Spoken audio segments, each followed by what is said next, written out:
really thrilled to talk about the Landmark Society, in part because my mother was one of the early members working with the first ever president. So I've been hearing about the Landmark Society since I was a teenager, and we still talk about it. We talk, my siblings and I still talk about Union Station and other buildings in Utica, even though I'm the only one of us who's in Utica on a regular basis. So I would like to introduce our guests, or our panelists, I should say. And first we have Janet Blaney. Janet was the first president of the Landmark Society of Greater Utica, one of the founders of the organization, and she'll be able to fill in some of the details on how it all came about. Michael Bosak is a past president and the current vice president, a longtime member. I'm not exactly sure how many years, Michael, but it's been a few that you've been involved in landmarks. Current president is the man to his right, Stephen Grant. And so after the panel, if you want to join Landmarks, he's the guy to see. And to his right is Jonathan Hansen Brock. He's a newer board member. And Jonathan is the chair of the gala celebration that's being scheduled for October 25th at the Stanley to celebrate the 50th anniversary of Landmark Society. So I thought to begin, I would just ask Janet, I mean, you were president at the creation, so can you tell us a bit about the early days? What led to the creation of Landmark Society? Why do we have it? Well, the Junior League of Utica became interested in buying a home on Rucker Street. It's 212 Rucker Street, and it was the home of the Kernan family. And we realized that there was no group supporting preservation. And what the Junior League has done through history is to start groups and then turn them over to the community. We started the zoo, we started the Junior Museum. Unfortunately, the Junior League is no longer around. And the Junior League sponsored Arthur Ziegler, who was a very famous person in name from the Pittsburgh Landmarks Group. He came to the MVCC and for a program, and at the same time, Union Station was in danger. And that program with Arthur Ziegler brought the train people, the people who were disappointed with City Hall's destruction, and people who loved landmarks. That's me, and other people. Okay, so you mentioned City Hall destruction. So if you don't know, Utica had a terrific, beautiful City Hall on Genesee Street, Yes. which met the wrecking ball, right? Mm-hmm. And that was in the 7. Well, prior to that, really. So all of these things that happened to start the desire to start Landmark didn't happen in a vacuum, right? I mean, there had been a lot of buildings like City Hall destroyed. Yes. So what was going on then? What was the context? Maybe I'll ask Michael that question. Michael, what was the context then? What do you think? Well, what had happened was urban renewal, basically, in the 50s and 60s, where downtown used to be a very vibrant place. And, you know, if you look back on some of the pictures that you'd find here in the United County History Center, you will see that there were some pretty large, substantial buildings. And urban renewal was the concept where they felt that this is old, it's not worth saving, you know, it's a 6 or 7 story building, and we'll tear it down and make basically a lot, you know, tear it down and they'll come and build. Well, that concept was false. It might happen in Baltimore, where they did a lot of urban renewal as well. Most cities did. In Utica, though, you tear down a block and it's a substantial portion of what the city was about. So I remember back in the day that the place where the hotel is, the Delta Hotel, originally the Sheridan and the Radisson, that was vacant for a good 10 years before they actually got something in there. So that was part of the impetus. I believe certainly City Hall was the bellwether, and not only City Hall, but the tower. They took City Hall down, and the tower was remaining. They tried to save, we tried to save, the preservationists tried to save the tower, but they said, no, it won't stand by itself. Well, it took a long time to tear it down. So, again, it was a ruse. And also, I think the issue with the Stanley was endangered as well. And that was a little bit pre-landmarks, but I think the same people were involved in trying to save a building like that. Again, can you imagine Utica without Union Station? Can you imagine Utica without the Stanley? Right now, those are iconic buildings and, you know, very well kept, very well used and utilized. So I believe that now you see the fruits of the labor of people that, like the preservationists, like the Landmark Society, that saved these buildings. And it will swing back to the Union Station too, because I want to ask Janet some more about the Union Station. But Steve, let's get you involved here. Why do it? What's the value of an old building? Of saving an old building? Well, it's our history. Yes. It's our history. I forget the exact quote, but you know, you lose your history, you forget where you come from. You know, and Utica's lost so much architecture from the urban renewal, more recently what we call demolition by neglect, where people just let a home or building go to the point where the roof starts to fall or a wall, you know, fails, and then it's deemed a public health threat and it gets torn down. So it's very important we save these things. You know, we've had well-known architects build these buildings. Richard Upjohn did the Utica City Hall, very well-known building. Michael's a retired architect. He can tell you that some of these structures are still studied today. They're in textbooks that architects study today. So it's just a shame that we've lost them, and it's really important that we try to save what we have left. So what are some of the ones that we've lost other than the City Hall? Well, I couldn't name all of them, but I could tell you which one kind of hit me and made me realize that, wow, we're losing a lot of stuff. And as Michael said, stuff came down long prior to this, but when we lost the Devereaux building, I thought, wow, that there's a significant piece of the very heart of downtown, you know, a building that, you know, when you talk the phrase, if walls could talk, you know, on the southwest corner of Genesee Street and Erskine Boulevard. And for those of you who don't know, Erskine Boulevard used to be the Erie Canal. That's where the original Erie Canal went through Utica. So, you know, here's a building that if we went downstairs right now and went through the photographs they have on file here, every photograph taken of lower Genesee Street from either direction, there the Devereaux building stood. A triangular shaped building, very unique, you know, and once it was down, that was quite a hole down there, and quite a void, you know, and I thought, wow, if we keep losing buildings like this, there won't be anything down here. And that was 1990, if I remember. They had a fire, and I guess it was deemed that it couldn't be repaired, or the structural damage was bad. But that one stands out to me. And then 3 or 4 years later, the Cantina apartment building burned. And my first job outside of high school, I worked at the auto parts store that was across the street. So I looked at that building every day for however long, and then one day it's gone, burned, you know. And the late Doug Preston once called the Cantina and the Obelston buildings gate posts to our historic downtown. The Obelston is still there. Well, it's still there. It's getting a new lease on life. Yes, yes, thankfully. But the Cantina's not here for a second life.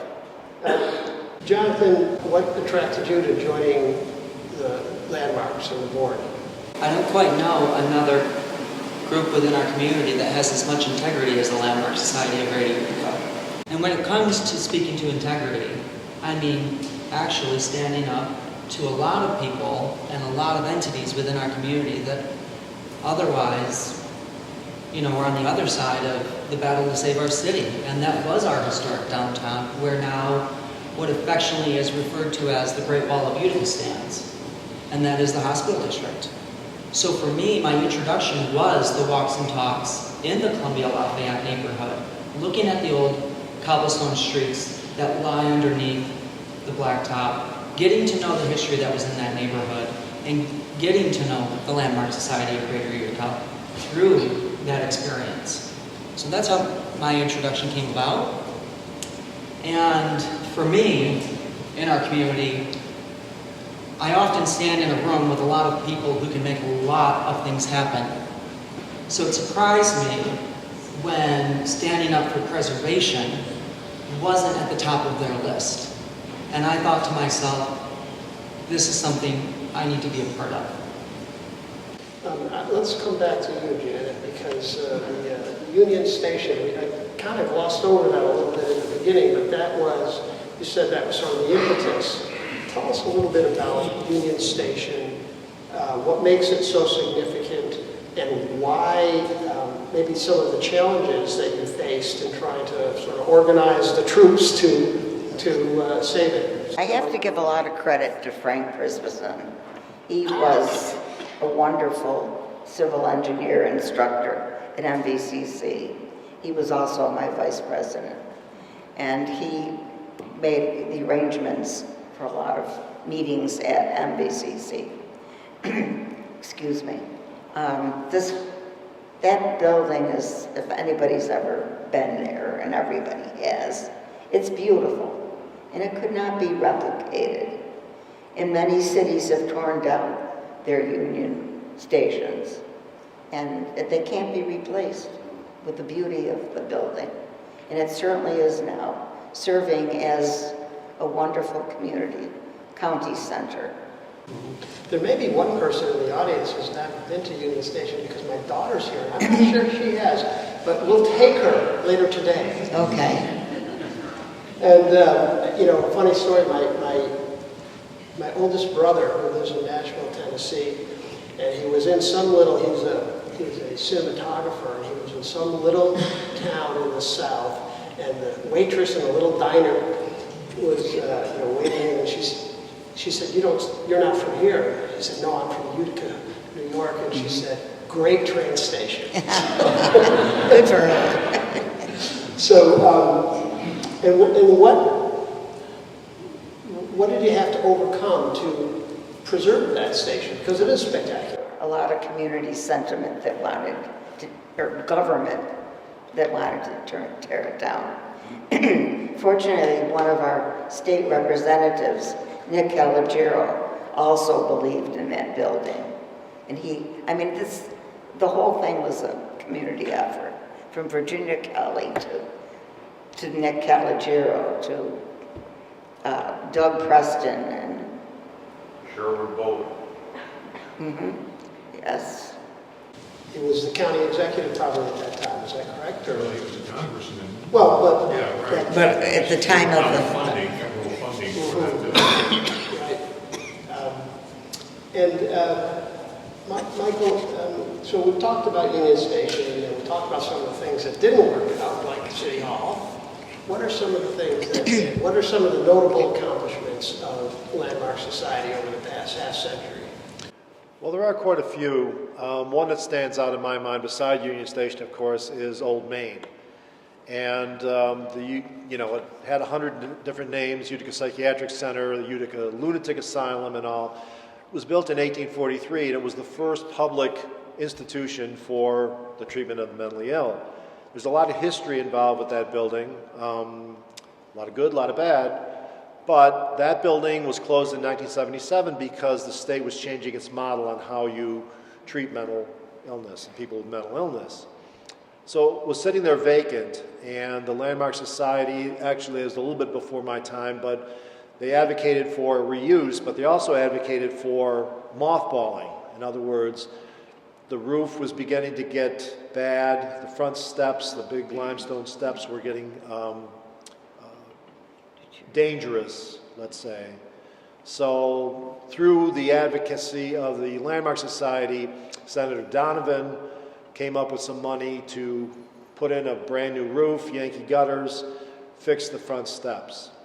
But still, it sat vacant for a number of years. And then in 1999, I became involved because the Preservation League of New York State caught wind of the fact that the state of New York was looking to sell 4 NHLs, National Historic Landmark psychiatric centers, Utica being one of them.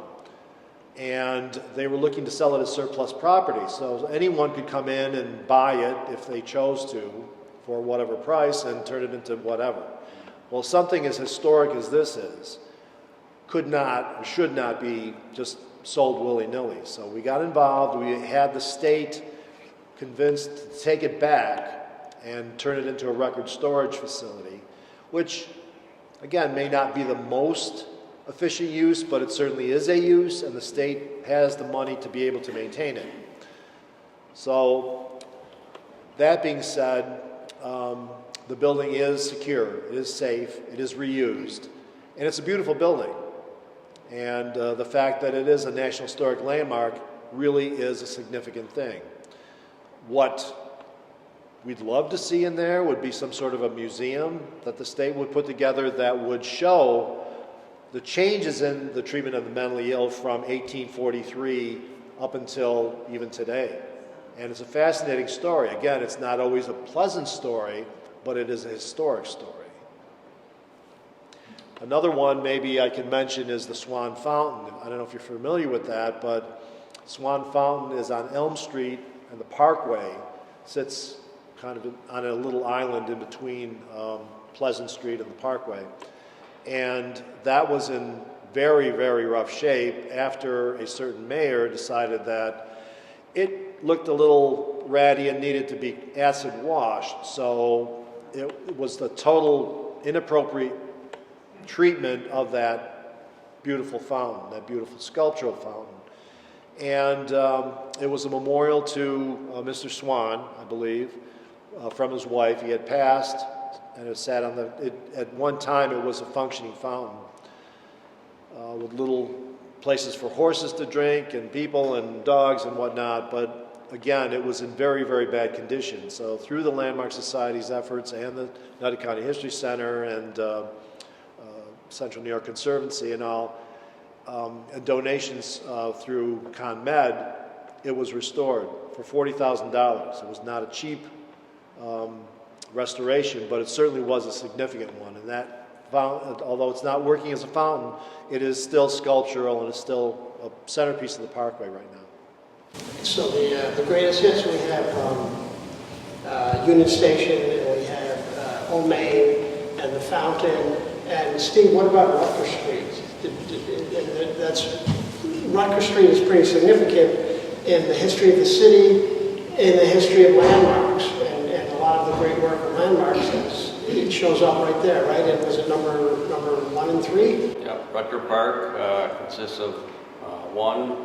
Number 2 was torn down, unfortunately, in 1994. 3, 4, 5 are the mansions you see when you come up John Street, right to that of John Street. Landmark Society purchased numbers 1, vacant lot of 2, and number 3 in June of 2008. They had sat pretty much vacant for better than 20 years. Deferred maintenance is the nice way of putting lack of maintenance that it didn't get, and holes in the roofs, windows were out, and that was just before my time joining Landmarks. But the board decided that if something wasn't done very soon, that we would lose them, and they decided to purchase them, and that was I joined shortly after. I guess I could share how I got involved in Landmarks. I joked that I was an accident, because for years I attended probably most of you remember the Utica Monday nights, the original programs, and there would be bands playing throughout the city at different parks or at the stage at City Hall, and every so often after work I'd go and listen to a band or something. And one night there wasn't a band that caught my eye or anything, and I thought, and I saw the landmarks, walks and talk on the schedule, and they toured. They're no longer there now, but many of you probably remember the Niagara Mohawk buildings that were behind the harbor, brick buildings back there. You guys toured there, and I attended. I've heard landmarks and see what they're about, and I was fascinated. It was all sorts of history. They had all sorts of, not by drones, but photography by airplanes of the city, and there are all sorts of views of the city that I'd never seen, and I thought, wow, this is pretty interesting. So after that, I didn't go to any more bands. I didn't go listen to music. I started going every Monday night to the landmarks, and I did that for years, to the point where even Mike thought I was a member. And I wasn't. I just was a landmarks hanger around, I guess.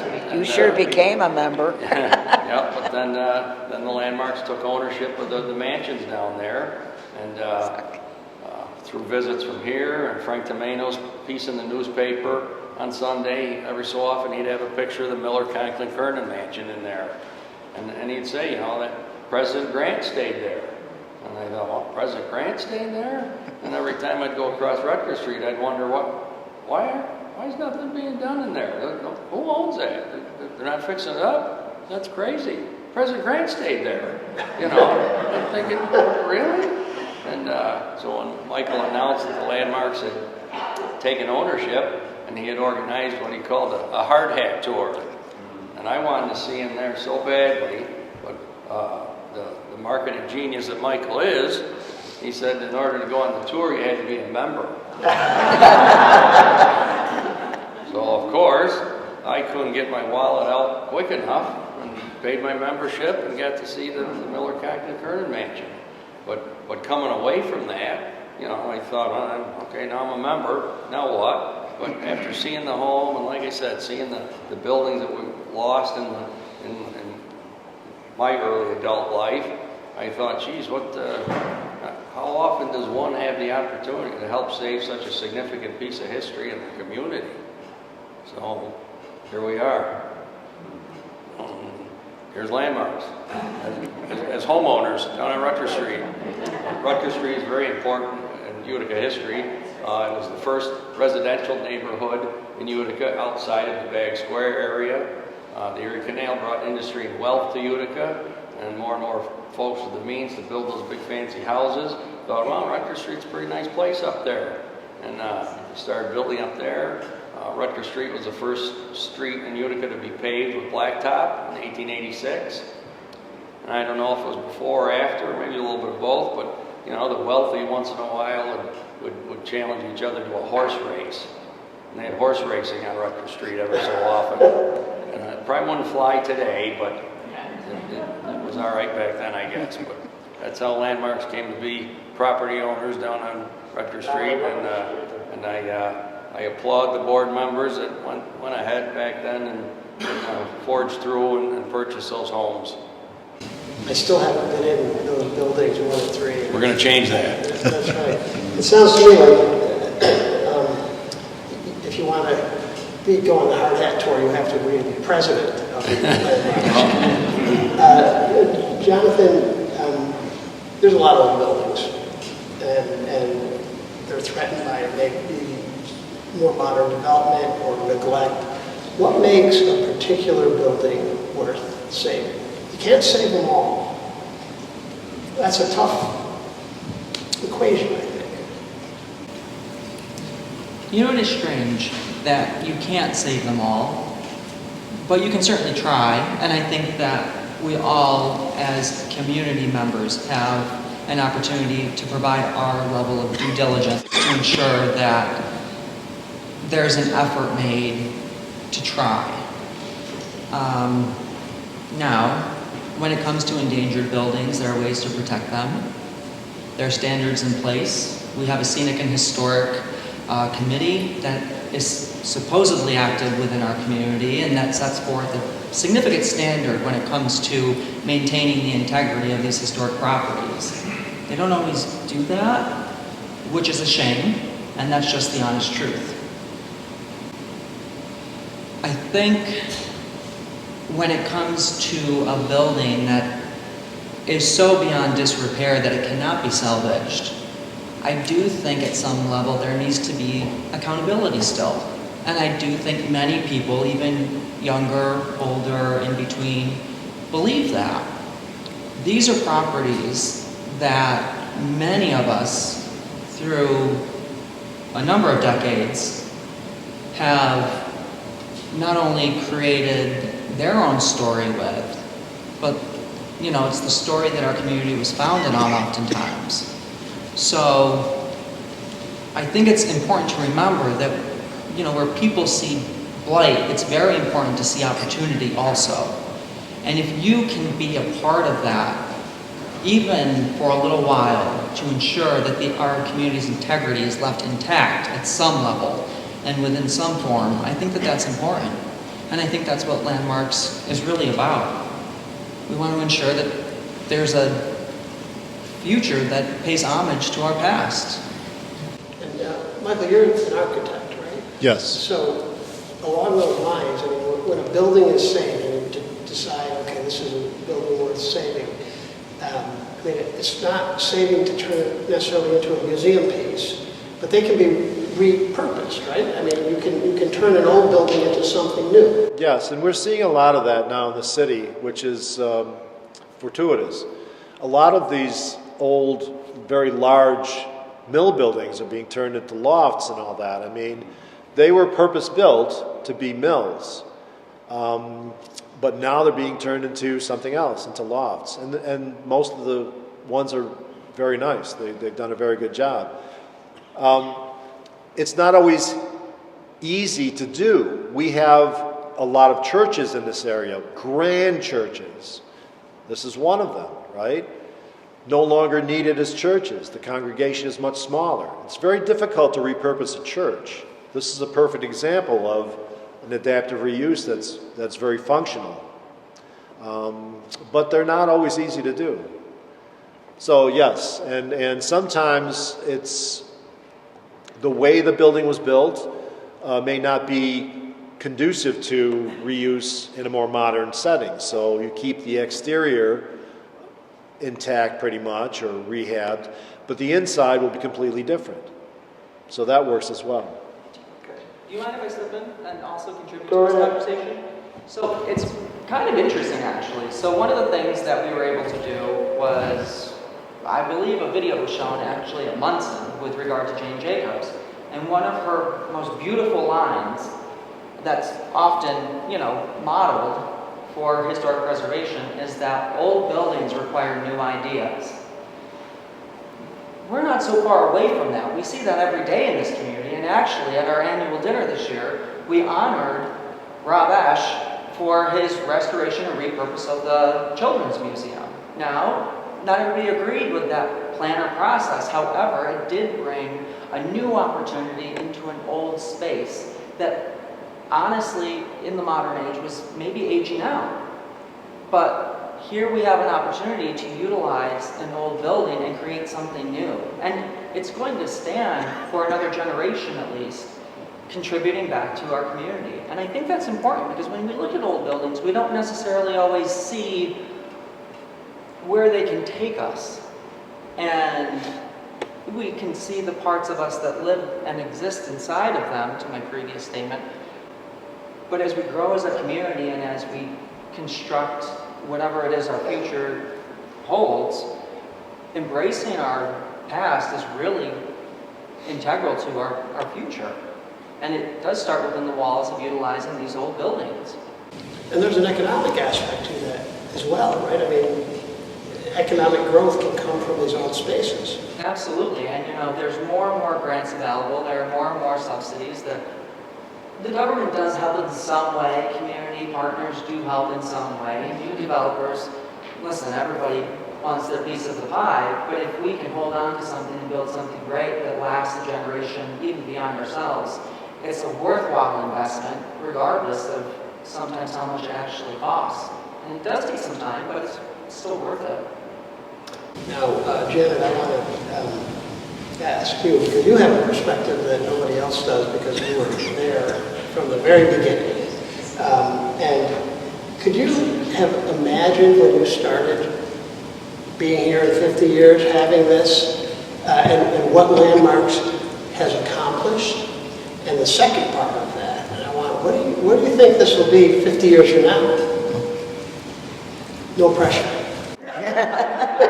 Well, I'd like to compliment all the people who are on this panel, because they're what has kept the group going, especially. And I'm no longer an active member, I'm an emeritus board member, but I still am a member of Landmarks. Okay, now what was the second part of your question? Where do you see us going? Where do you see it going? I hope it'll continue. And I'm sure there'll be more battles over buildings. But as Jonathan said, I'd like to see the promotion of reusing old buildings happening. And I think it is. Look at the Olveston apartments, you know? Yeah, they look great.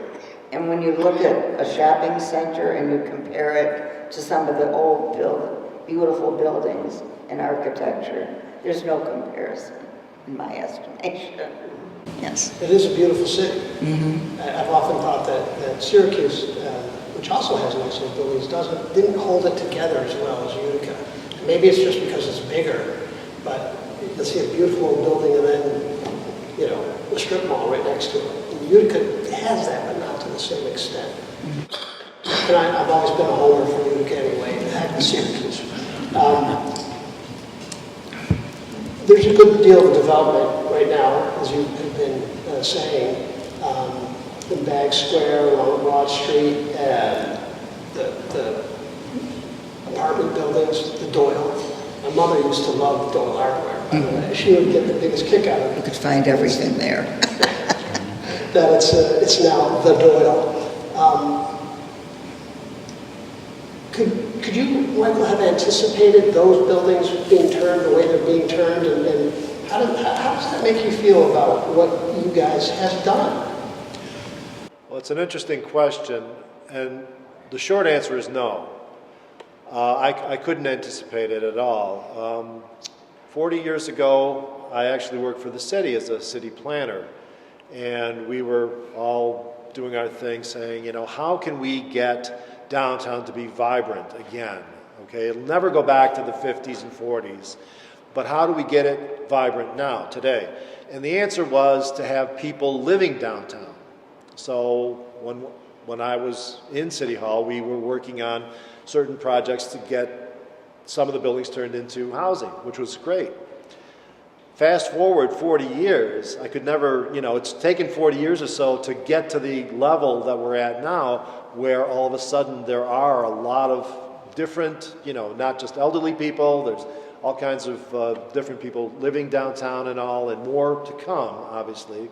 So that, to me, is really the definition of vibrancy in a city now, because people living downtown generate, you know, the need for smaller shops, coffee shops, little bodegas or whatever you want, little restaurants and all, so that all perpetuates itself.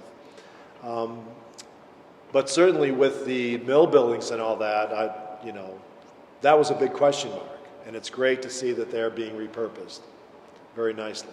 Oh, it's the mission of the Landmark Society to preserve, promote adaptive reuse, repurposing, you know, preserving older buildings, because architecture is built art, okay? It's not like a museum piece that you go and you admire. It's a functioning thing, but it's also art. Good architecture is art. Even modern architecture can be good art. So it's very important that we pay attention to that and preserve that. So our mission is basically come full circle here, and we people are realizing this, yourself included, I hope, and a lot more people. And that, again, is where we're going to be significant, I hope, for the years to come.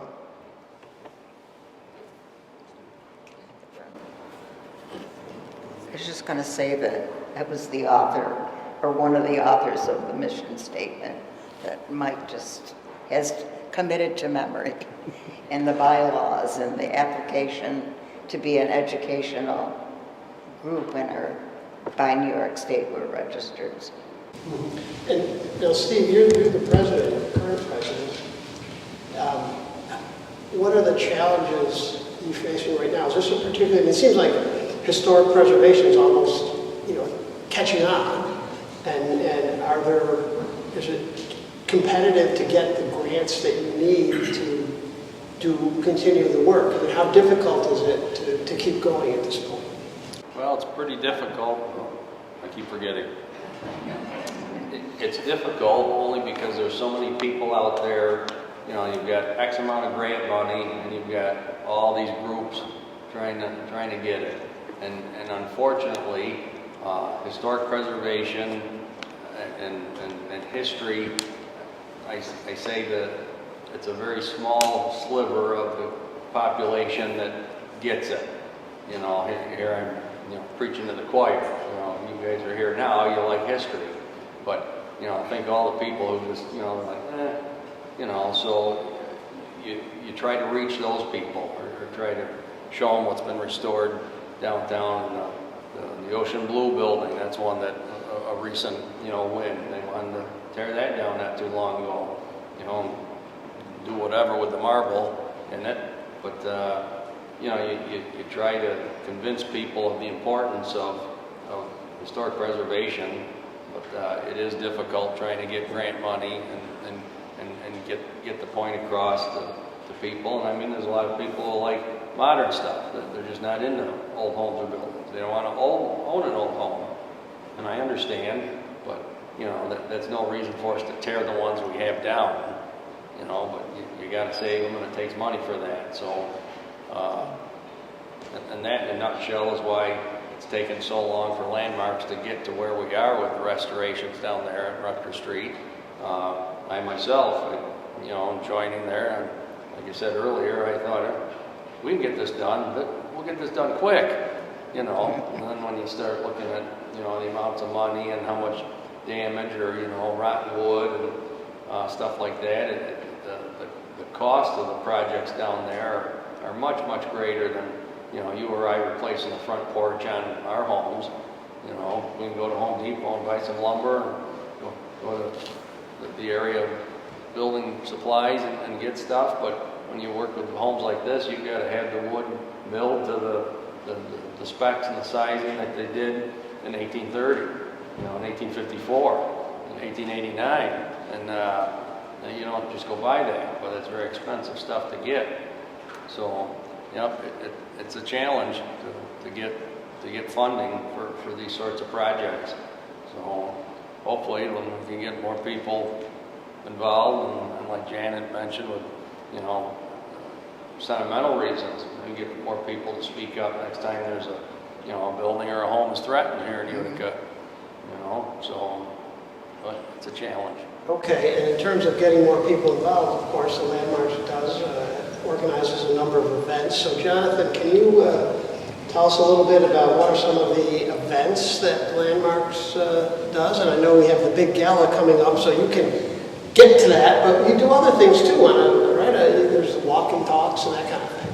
We do. So actually one of the wonderful things about Landmarks that really helps us engage a broad audience and a broad age group are our events. And it wasn't until I started attending them and assisting, because we are, an unpaid, hands-on board. We're there picking up the sticks in the spring, and we're there, shoveling the snow when it starts to fall. So one of the things that's really, really wonderful about Landmarks, though, is that we have an opportunity for everybody to come to the table, come get to know us, and be engaged. And our walks and talks during our warmer weather months are beautifully done, absolutely phenomenal. I cannot believe the education that is provided within our walks and talks for community members just to come and say hello. We hold historic happy hours during our colder seasons, and we're running into spring, and we still have some historic happy hours on the schedule. This is a great opportunity for everybody to come into these buildings, get to know your community, your neighbors, your business partners, get to know why it is they invested in the area, why they stayed within our region, and what it is they believe they're bringing to the table when it comes to the legacy that is the greater Utica area. I mean, those are two absolutely wonderful opportunities for people to be engaged with nothing really to bring to the table, you know? You don't have to be rich, you don't have to necessarily be poor, you can be in between. Just come and have a good time and get to know us. That being said, we have our upcoming tea, which is always very, very well attended. We have a number of bus tours which take people out of the area, but also we keep you engaged because we're sharing the history of, you know, our neighboring counties and within the state and other areas. So, you know, it shows that we are engaged when it comes to what is also happening around us. And we are exposing people to the opportunity to get to see what other communities are doing that we can be doing here. And that's important because we don't always have the answer. I mean, there are often times where we sit at a board meeting and we kind of, you know, we're at a loss and we say, how do we move forward? And what is it that we could be doing better? We don't always have those answers, but you know, it may take an attendee at one of these events to bring forward an idea that we didn't necessarily consider. I've only been on the board for a year, and I will tell you that it's a beautiful asset to have a community that is so well engaged as they are with landmarks.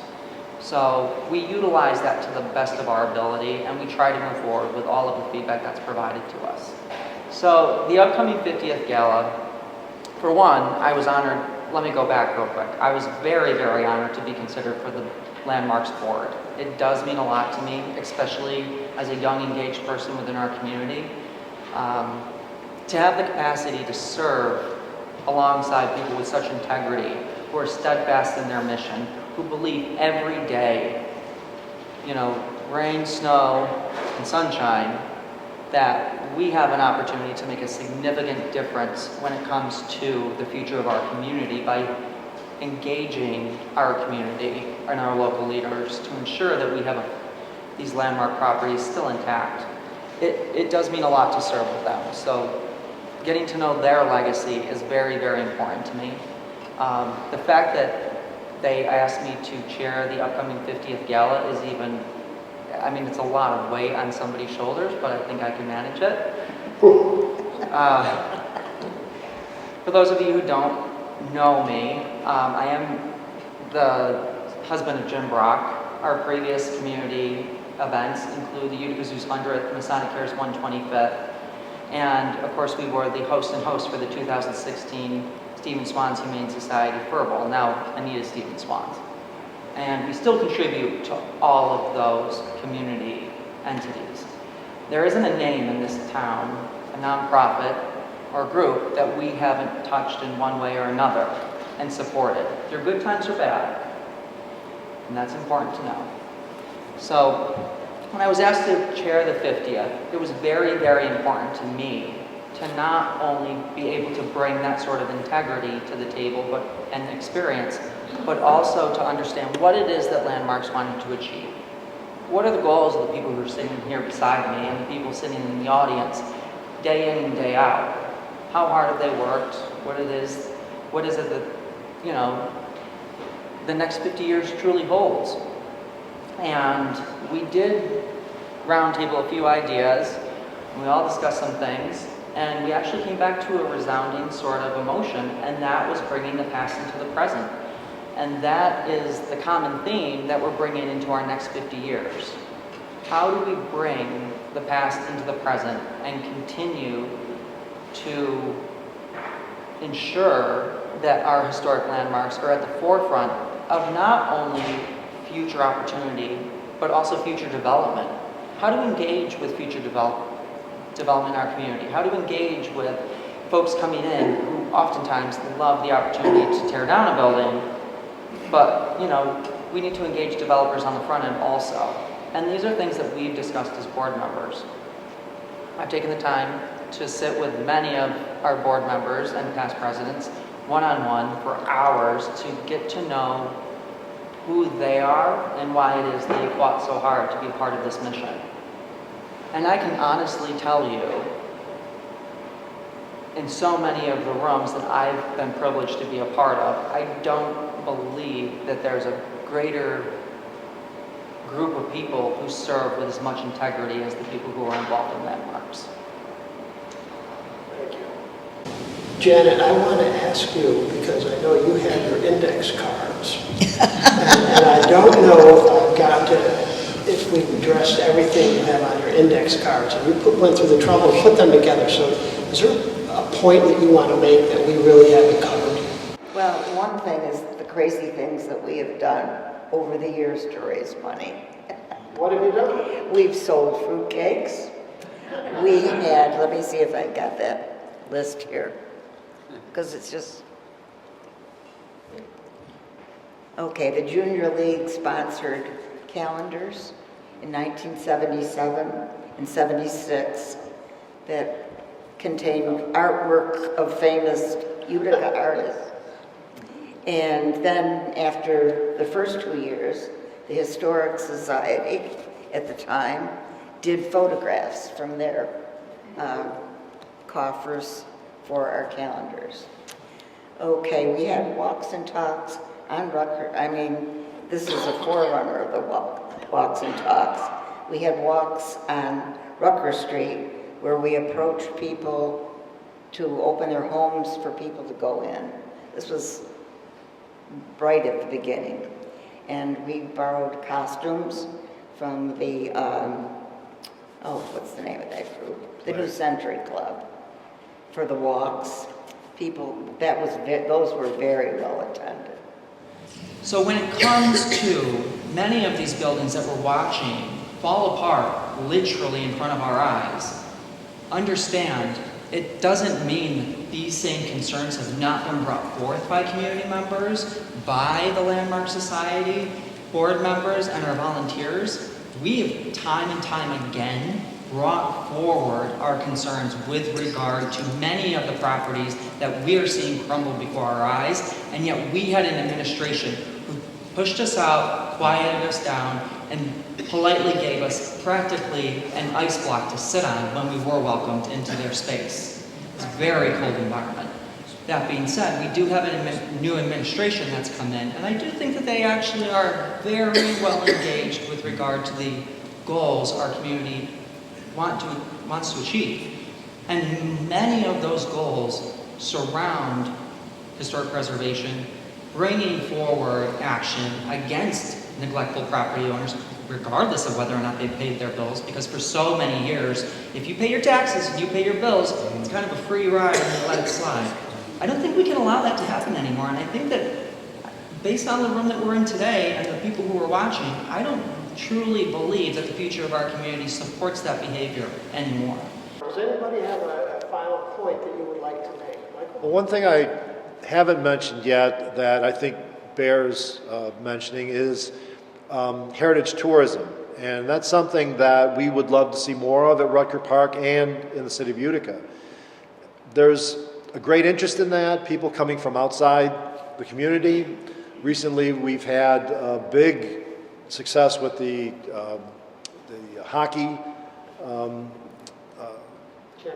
championship, yes. So I think we could partner with that. You know, there's a lot of people out there that, as we take our bus trips to places like Canastota and Peterborough and Buffalo, people will come here as well. And I think that, you know, it's very difficult to have historic or heritage tourism opportunities if you lose your buildings, your older buildings.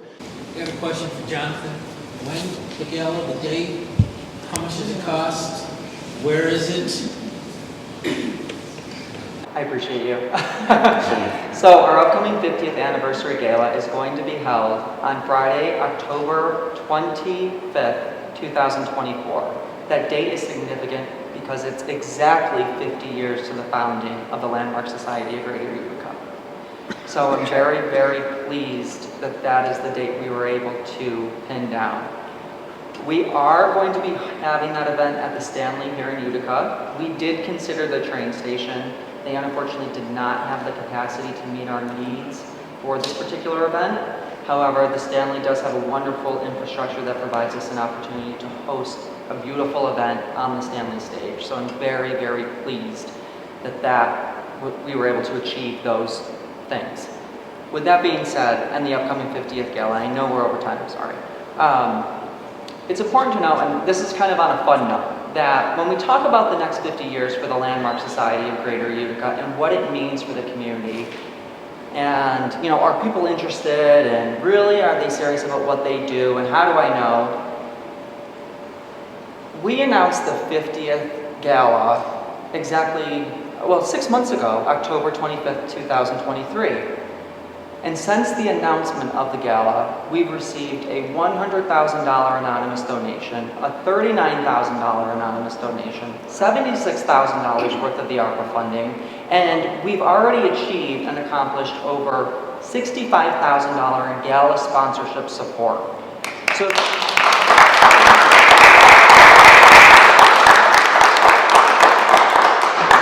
So for those who maybe don't think that people are serious about preservation within our community, I beg them to come to the table and let me have the opportunity to show them why they should be a part of what it is we're working toward. I think that's a beautiful thing.